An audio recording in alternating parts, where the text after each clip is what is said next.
Okay, nap time's over. Time to get up, condo people. Now we are entering the Fore River. It's spelled F-O-R-E, like the front of something. Your forehead is F-O-R-E, right? Not the golf term, okay? The front of, because for several years, propulsion like this didn't happen until the early 1900s. Trains didn't happen until the mid-1800s, so the first 2.5 centuries, if you came to Portland, you came two ways: horse and buggy, which was not fun, or you came by boat. Portland Harbor is the most northern, deep water, ice-free year-round location on the East Coast. Current propulsion 1 day closer to Europe. Sailing times anywhere between 2 to 5 days closer to Europe. If you're coming across wintertime on a little sailboat, you wanted to come into Portland. Still very strategically important. We had all sorts of fortifications. We'll see many of them. Just keep in mind that most of the time the people came here, they came by sea. Right. Fore River separates the city. Oh, hang on.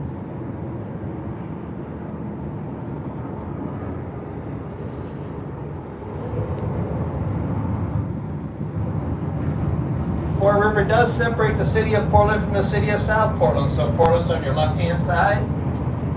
South Portland's on your right-hand side. It's connected by a very large drawbridge. Right? We don't get real crazy when we name things up here in Maine. Okay, we have a building downtown that says the time and temperature, so we call it, well, the time and temperature building. All right, and you're going to find other examples. That drawbridge is a bit back to your right back there.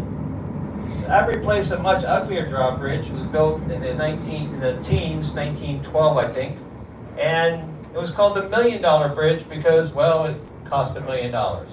This one cost a lot more to build. But on your right, you can actually see an open bay building with a Coast Guard vessel in front of it.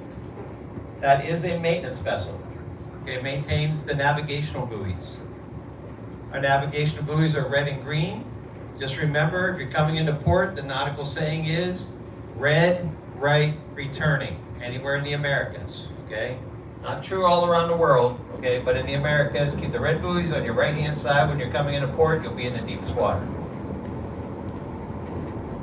You can also see a mooring field over there. Because in Maine, we like to say, we got some Mainers on board, they'll agree with me. We like to say we have two seasons, winter and the 4th of July. Our coast is rocky, our season is short. The reason why we say that is because it's a mental thing. You get through winter, and then you get through mud season, okay? Not spring, we don't have spring up here. You get to the 4th of July, then after 4th of July, you relax, you enjoy a couple days of summer, and then you think, oh, what do I have to get done in my house before winter comes back again? Winter's not far from our minds up here. Beautiful day out here today, folks. Just absolutely gorgeous. The other buoy we're going to see are lobster buoys, and I'll show some examples of those. Those are multicolored buoys.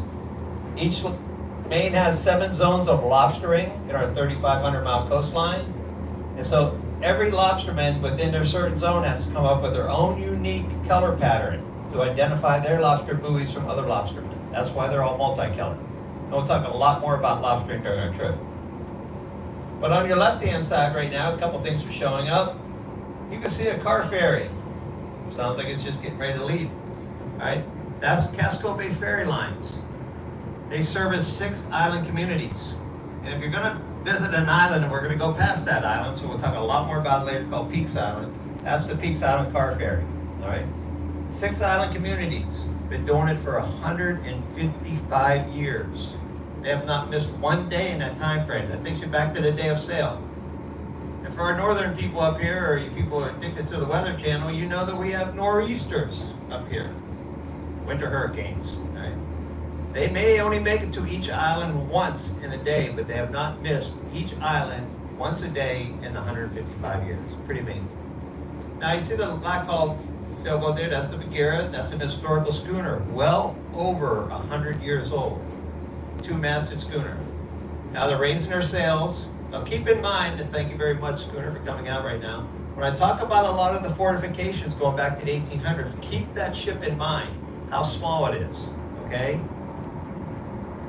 We had to have fortifications to stop ships like that coming in here during the War of 1812 and other times. So, give you a good idea of what I mean, how hard it would be to hit a vessel like that. And behind it, actually, we're having the white boat, that's the Bagheera. Both of those are over 100 years old. So we're going to see them flying around. They're going to be great photo opportunities with those boats. Now on your right hand side, if you don't know what an oil tank is, I don't know, Google it. Oh, by the way, I do invite questions. The other thing is, if you see a black head, don't mix it with a black lobster buoy. If you see a black head sticking out of the water, please just yell seal. If you get it wrong, don't worry, I do it all the time. And we do have harbor seals. It is high tide right now, so they're out feeding. So we may not see them when they're normal workers. So I'll stop talking and point it out. I'm also pointing backwards. You're looking forward. If you see something you want to point out, just stop me. I mean, I have my tour, but this is interactive. Join in. But on your right-hand side, right below the last oil tank, you can see what looks like a granite wall, the remnants of a granite wall. That was a 2,000-foot breakwater that stuck into Portland Harbor, built in the early 1800s to protect downtown Portland from storms. Because behind that wall used to be open water. And I'll talk about why we filled it in just a few minutes. Well, if you're going to put a 2,000-foot breakwater out there, you need to put something to sailors don't run into it. So our first lighthouse is coming up on the right-hand side.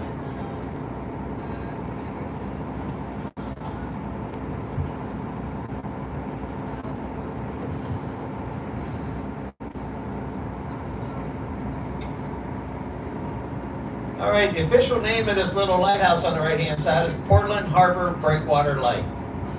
Very long name for a very short lighthouse. I've been up here since 1984. So I started giving tours on this boat. I had no clue it was called that. It replaced a much older, let's try that again. Older wooden one. I'll get it. Maybe I need more caffeine here. But anyways, when I replaced it in 1875, okay, all the locals thought it was as cute as a bug. Hence, Bug Light. Associated Bug Light Park behind it. 30 feet tall, designed after the tragic monument of Lysistrata in Athens, Greece. The designer was Thomas U. Walter, who designed the east and west wings to the U.S. Capitol and the current Capitol Dome. You're not done with quizzes day, folks. What happened to the first Capitol Dome in America? Burnt down. Who burned it? British. Okay, see how good we are here today. Most people don't get 3 out of 3. When? Oh.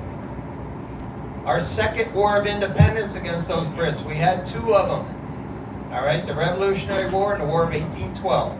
Okay, we're going to see fortifications that were built for the War of 1812. So there's Bug Light and Bug Light Park. Something's going on over there. Food trucks. It's obviously a very popular location on the mainland in South Portland. So you're welcome to drive out here. You're going to see a large fortification on your left-hand side coming up. That's Fort Gorges. You're going to see every side of this 5-sided fort. Most of the sides you're going to see are cannon ports, so I'm going to talk a lot more about the fort at the very end of the tour, but it was a Civil War era fort. Started the same time as Fort Sumter, except Charleston has about 11 months of summer. Charleston, South Carolina, we have about 3 days. They have a 1 to 3 foot tidal change. Our tidal change is 6 to 12 feet. All right? 3 years to build Sumter, 7 years to We'll talk more about that later. The reason we filled in all that land, all that water with land up to the oil tanks was for World War II. There we go, that's a Francis. That one is the only replica. All the other ones are actually historical schooners. But again, keep in mind, that applied this harbor for 250 years. Well, anyways, back to Bug Light Park on your right-hand side. September 1st, 1930, Poland. England and France declared war on Germany. We were not in the war yet. We're still neutral. England needed some place to build cargo vessels. So New England Shipbuilding Corporation built about 40 ships for the British over there and 6 large slipways. Pearl Harbor happened. Now we're in the war. In a short 3.5 years, we built 244 cargo ships over there called Liberty ships with a workforce of 33,000. South Portland at the time, its population was only 11,000. And they got flooded with 33,000. There's a gray skeletal outline out there because that is memorial to those 33,000 workers, and well over 3,000 of them were women who worked right alongside the men. Most people know about Rosie the Riveter. Well, Rosie the Riveter made airplanes. okay? People on the Titanic, not a good idea to rivet